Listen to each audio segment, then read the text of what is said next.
Hello, and welcome to another episode of the Secular Buddhism Podcast. This is episode number 147. I am your host, Noah Rochetta, and today I'm going to talk about the unexpected joy that sometimes comes from difficult events. As always, keep in mind you don't need to use what you learn from Buddhism to be a Buddhist. You can use what you learn to be a better whatever you already are. If you're interested in learning more about Buddhism, check out my book, No Nonsense Buddhism for Beginners, on Amazon, or check out the first 5 episodes of the podcast. You can find those first 5 episodes easily by visiting secularbuddhism.com and clicking on the Start Here link. If you're looking for a community to practice with and to interact with, consider becoming a patron by visiting secularbuddhism.com and clicking the link to join our community. For today's podcast episode, I wanted to talk a little bit about a new pet that I have, a cat named Taz, specifically a 3-legged cat. And I want to tell you the story and tie this in with the overall idea that sometimes unexpected joy comes from difficult circumstances or difficult events.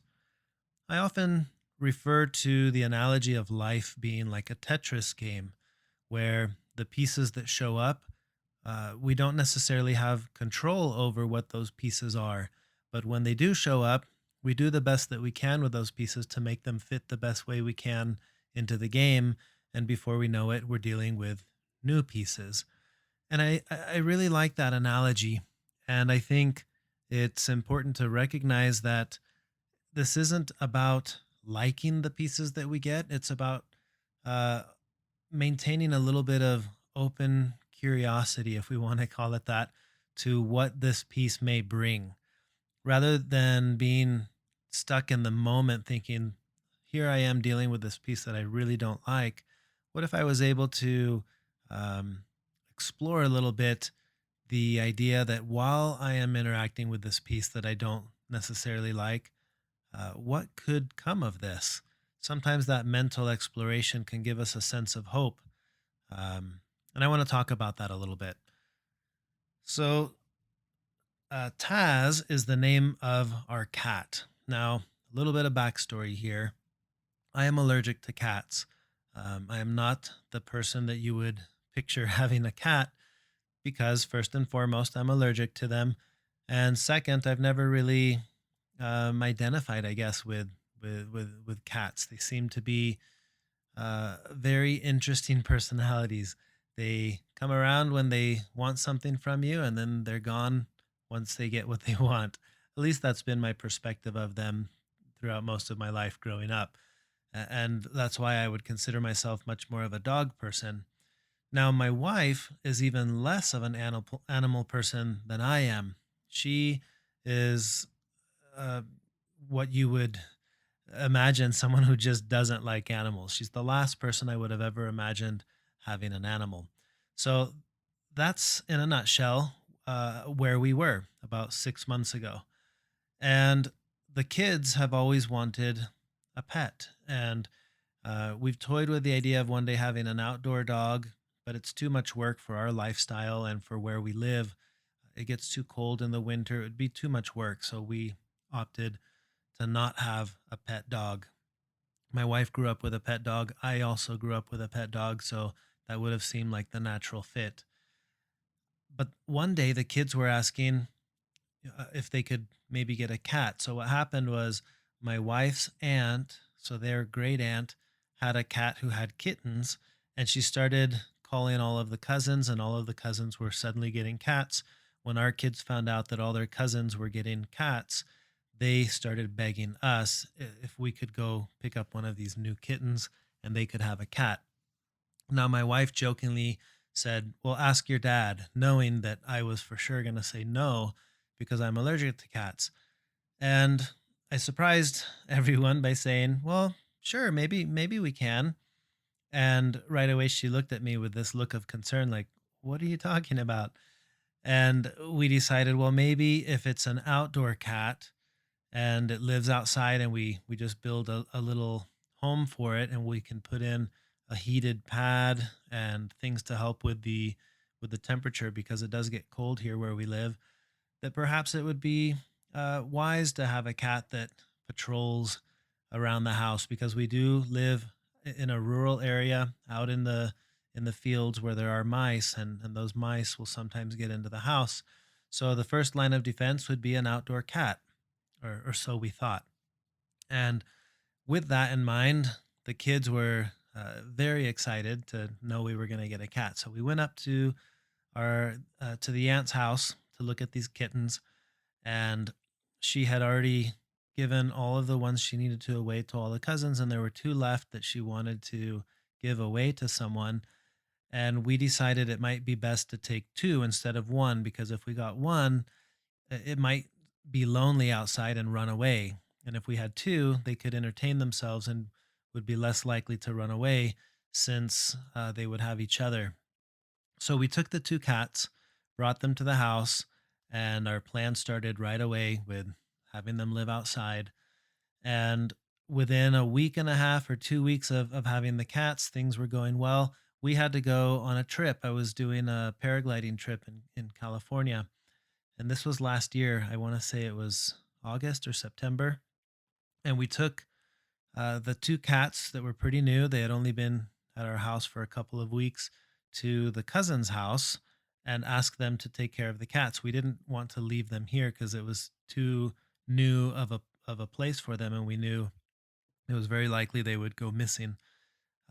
So we took the cats, dropped them off, went on our trip.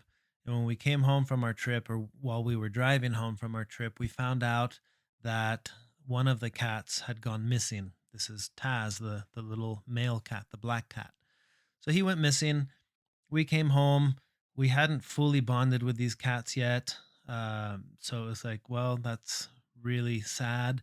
However, they were always meant to be outdoor cats. The one cat that was left was the very spunky, vibrant cat that does all the hunting. She had already been catching a lot of mice for us. And we got home. The kids were sad. We didn't know what happened to Taz. And about 2 days later, we got a phone call. We found out that when he had gone missing, and I must say, we spent a lot of time searching the streets around here, out in the fields, calling, leaving food, and had no sign of him. Well, it turns out one of the neighbors down the road informed us that he had been hit by a car, and she was the one who found him. He was injured pretty badly, and they took him to the vet, and they gave us the information for where he was. So we called, found out where he was, and sure enough, he had come in with some injuries. Had been They amputated his one of his front legs, and he was recovering nicely now. And so we informed them that we were the owners. At this point, there had been a lot of work done to him, and he was now a very expensive cat. And um, we brought him home. We took care of him. He had to stay indoors. Um, and so, long story short, we end up with a three-legged cat and a lot of high bills. And it was a new experience for us because we didn't really want the cats in the first place. But here we were now dealing with the discomfort of a situation that we didn't want to be in. And what happened next was quite the lesson for us. That's why I called this episode Dharma Cat. Dharma is the word used for teachings, and this is the cat that was giving us teachings on the nature of reality. So we took him in. He had to be indoors. We bought a very nice air purifier for allergens. We would run that in our room, and I would keep the door closed. And he had a cage outside in the living room area where he was healing from his injuries. Well, in the many weeks that we had him, my wife became a cat person. And to me, that's the most funny part of this entire story is because, again, if you knew her, I mean, imagine someone who really, really dislikes animals, and then imagine that person becoming a cat person. So that's what happened to my wife. She befriended and fell in love with this little cat, and luckily his personality contributed to the whole thing because he's a very sweet, very mild, and tender cat. And we took him into our home, and he became part of the family and healed with his missing paw. And fortunately, everything else healed completely. His back paw that had been injured and his right side, everything healed. And he ended up being very much a normal cat who just has three legs instead of four. And he gets around just fine. He's outside hunting mice with the other cat. And this experience has now been, I want to say, 6 or 7 months that we have cats. And Taz is our little Dharma cat. He's the cat that taught us that he taught me that I can love cats, and he taught my wife that she can love animals and that she can love cats. And I've thought about this in the months since all this has happened and thought, we as we go through life and things happen, we find ourselves in circumstances that we don't want to be in.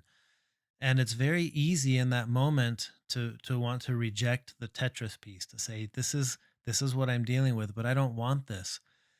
And had someone told me 6 months ago, hey, here's what's about to happen, the day I found out he had that we had to amputate his leg and all this stuff was going to happen with him, had someone told me, but you'll fall in love with this cat. He'll teach you a lot about life and about resilience and about mending and about adaptation to life circumstances. I would have said, "Oh, okay. I didn't expect that."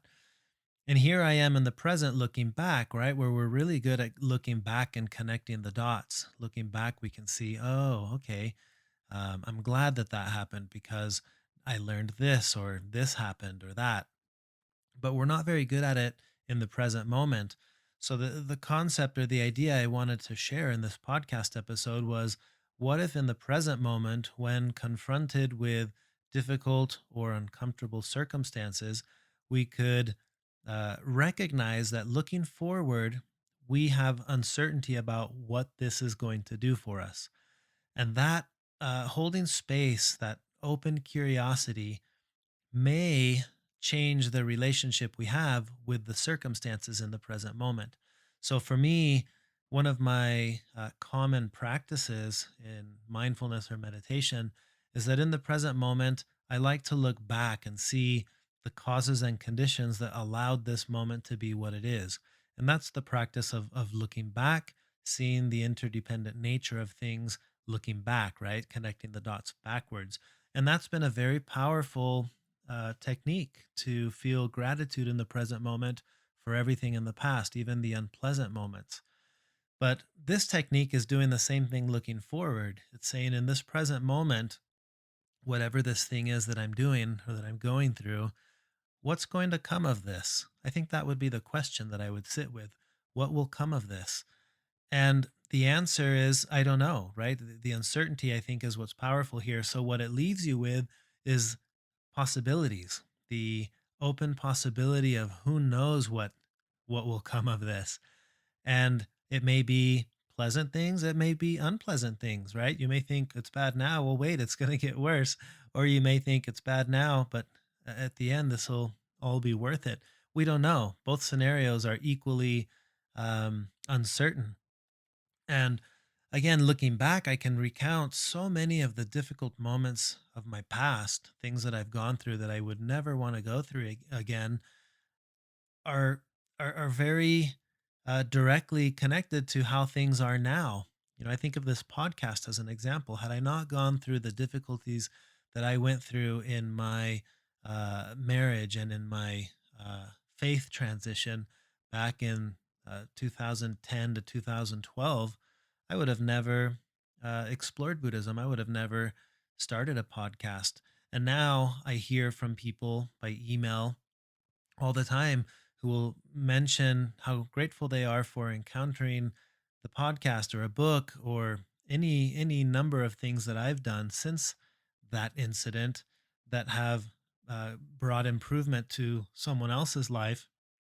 And it's fascinating to think none of that would have happened, at least not the way that it did happen, had I not gone through what I went through. And that gives me a sense of gratitude for the difficulties that I've gone through. So again, looking back, that's become a very natural, easy thing for me to do as part of my practice. But what I'm excited to incorporate into all of this is what happens when I do this looking forward and holding space for that uncertainty of what will come of all this. Um, this has happened in my career, right? I had a business that I really enjoyed having, manufacturing photography accessories and tripods. And little did I know that the difficulty of going through the failure of that company, the collapse of that company, out of the ashes of that would rise something that I enjoy even more. I wouldn't have known that at the time. Had someone told me, I would have been like, I don't know about that. And yet here I am now running my flight school and teaching paragliding and paramotoring, something that I almost feel it isn't fair to call it work, and yet that's what I do for work. I would much rather be where I am now than where I was then, but I couldn't have arrived at this had I not gone through that. And what does that say of the future? Again, there's the uncertainty. What if there's something else that I would enjoy even more? And I don't know that because I'm not there yet. Or it could, like I said earlier, it could be something that is much less pleasant. And that would lead to something that's more pleasant, that will lead to something that's less pleasant, that will lead to something that's more pleasant. And that's the point, right? That life goes on, the Tetris game goes on, pieces show up, and we never know what will come of this piece that is falling right now, the one that we're dealing with right now in the present moment. And that's the concept I wanted to share in this podcast episode.